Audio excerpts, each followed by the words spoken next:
Mangkan wastapuniu si Permatasari di PBSD semester genep. Abdi bade ngadongeng anu judulna Sasakala Situ Cisomur. Kacaritakeun di wewengkon Kampung Cipari aya hiji lembur. Eta lembur teh kacida singkurna jeung teu aya pisan cai. Lamun hayang ngalet cai teh jarakna kacida jauhna. Aya kana 2 kilona. Bari jeung jalanna teh nanjak mudun. Atuh jalma-jalma teh lamun hayang sakalian mandi oge, barang nyampe ka imah teh hareudang deui. Hiji waktu aya aki-aki datang ka eta lembur. Katelahna Eyang Haji Telasan. Sanggeus anjeunna datang ka eta lembur, anjeunna kuralang kuriling neangan cai keur abdas, tapi henteu kapanggih. Sanggeus kitu anjeunna nanjepkeun iteuk nahandapeun tangkal telang. Nah ari iteuk dicabut teh burial kaluar cai anu kacida gedena. Masyarakat di eta lembur teh kacida atohna. Sabab nu tadina teu aya cai, ayeuna mah teu kakirangan. Nepi ka ngajieun situ.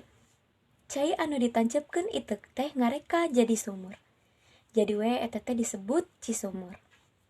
Kayaan patani subur makmur, kusabab caina ngocor mayeng teu pernah saat.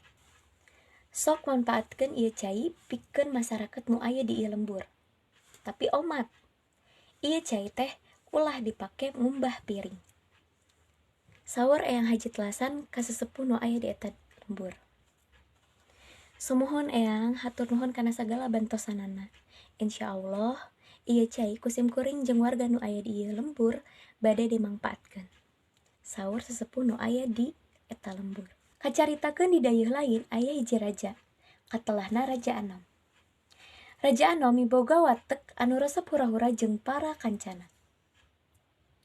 Kajadian di Cisumur teh kapirengeun ku Raja Anom. Anjeunna panasaran hayang nempo ka eta situ. Bari digiring ku kanca-kancana, anjeunna ngajugjuk ka eta situ. Malahan mah bari jeung babawaan sagala babekelan. Kusabab jarak ti dayeuh Raja Anom ka eta situ teh rada angeung. Sanggeusna nepi ka tempat anu dituju, rombongan Raja Anom ngarasa capek. Brak wae muka bekal nu tadi dibawa teh.